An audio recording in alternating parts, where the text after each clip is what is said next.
नमस्कार, मैं मेघा हिंदुस्तानी स्वागत करती हूं आपका देश नीति पर। जो अंधभक्त ये कह रहे थे कि अमेरिका से जो अवैध प्रवासी भारत की ओर डिपोर्ट किए गए हैं अमेरिकन सरकार ट्रंप के द्वारा, उन्हें तो डिपोर्ट ही करना चाहिए। अब वो अवैध तरीके से घुसे थे तो उनका स्वागत तो किया नहीं जाएगा। और हथकड़ियों से और जिस प्रकार की पाबंदियां अमेरिकी सरकार ने भारत के अवैध प्रवासियों के खिलाफ लगाई थी, उनके समर्थन में भी कुछ भारतीय उतर आए थे।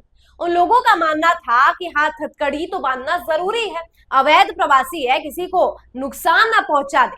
और ये तर्क खुद भारत के कुछ लोग दे रहे थे। आज ये खबर उन तमाम लोगों के लिए है जो अमेरिका के अवैध प्रवासी, जो भारत के अवैध प्रवासी अमेरिका में जाकर बस गए थे, उनके मानव अधिकार का शोषण करने वाली अमेरिकी सरकार के समर्थन में जो लोग थे, आज उनके लिए ये स्पेशल रिपोर्ट है। दरअसल एक ऐसी खबर द टेलीग्राफ ने अपने फ्रंट पेज पर छापी है जिससे अंधभक्तों को मिर्ची लगेगी, लोगों को लगेगा और सच्चाई पता चलेगी। दरअसल गुजरात में एक बहुत बड़ा नेक्सस, एक बहुत बड़ा स्कैम काम कर रहा है जो अमेरिका में भारत से प्रवासी भेजने का काम कर रहा है। 4000 से 5000 की संख्या में ये स्कैम हो रहा है, या कहूं कि एजेंट्स जो है वो 4000 से 5000 की संख्या में, जिसमें से 2 से 2500 एजेंट्स गुजरात से आते हैं। तो सोचिए, गुजरात लॉबी इस पूरे मुद्दे पर चुप है और तमाम अंधभक्त समर्थन में भी नजर आ रहे हैं अमेरिकी सरकार के। लेकिन गुजरात में ये जो स्कैम चल रहा है, ये जो नेक्सस ऑपरेट हो रहा है, इसके बारे में किसी को कानो कान खबर नहीं है।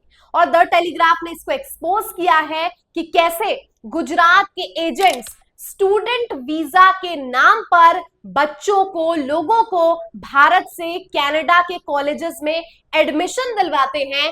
फिर कनाडा के कॉलेज में जो एडमिशन होता है, 150 कॉलेज बताए जा रहे हैं जो इस नेक्सस से जुड़े हुए, और फिर वो कॉलेज जो है 55 से 60 लाख रुपए पर व्यक्ति कमीशन के रूप में खाकर पैसे वापस कर देता है, और फिर वो व्यक्ति अमेरिका को चला जाता है। यानी कनाडा में स्टूडेंट वीजा प्राप्त करके बच्चे, व्यक्ति, लोग जो है वो चले जाते हैं कनाडा को, और फिर कनाडा यूएस को पार करना ज्यादा मुश्किल नहीं है क्योंकि Canada is very closely located with America.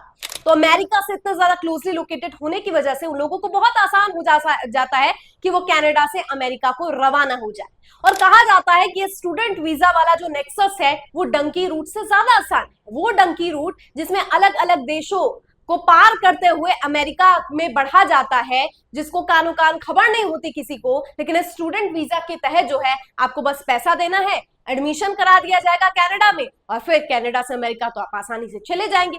यानी सोचिए, कानो कान किसी को जिस बात की खबर नहीं है, उस तरीके से यहाँ पर नेक्सस ऑपरेट हो रहा है। और आधी एजेंट्स जो है वो गुजरात से आते हैं, लेकिन सरकार जो है उस पूरे मुद्दे पर चुप्पी साधे हुए है। सरकार को तो कोई फर्क ही नहीं पड़ता जैसे। लेकिन सरकार ये बात जरूर कहती है कि जो जिस तरीके से अवैध प्रवासियों को भेजा जा रहा है उसके खिलाफ हम कुछ करेंगे। अब वो बात अलग है कि जब अमेरिका में जाते हैं, डोनाल्ड ट्रंप से मुलाकात होती है प्रधानमंत्री मोदी की, तो कुछ कहा नहीं जाता है। और फिर इस तरीके की खबर जब सार्वजनिक होती है तो सब चुप्पी साध लेते हैं कि आखिर गुजरात ये हॉटबेड कैसे बन गया, आखिर गुजरात से अवैध प्रवासियों को कैसे भेजा जा रहा है।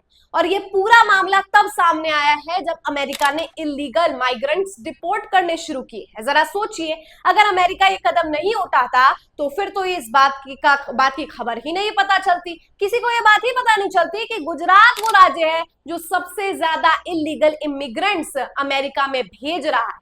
अब इसको लेकर क्या कोई कार्रवाई होगी? क्या गुजरात लॉबी, क्या प्रधानमंत्री मोदी के अपने राज्य में ये जो नेक्सस चल रहा है इसके खिलाफ प्रधानमंत्री कुछ शब्द फूटेंगे अपने मुंह से, या इसको लेकर कार्रवाई की जाएगी? और सोचिए अमेरिका क्या करेगा जब अमेरिका को ये बात पता चली है, अब जब ये सार्वजनिक हुई है कि गुजरात हॉटबेड है। क्या डोनाल्ड ट्रंप प्रधानमंत्री मोदी से मुलाकात करेंगे, और क्या ये जो पूरा नेक्सस स्टूडेंट वीजा वाला है जो अब खुल चुका है, इसके खिलाफ बड़ी कार्रवाई की जा पाएगी? आपको क्या लगता है इस पूरे मुद्दे पर? कमेंट करके बताइए। मुझे दीजिए इजाजत और देखते रहिए देश नीति। धन्यवाद।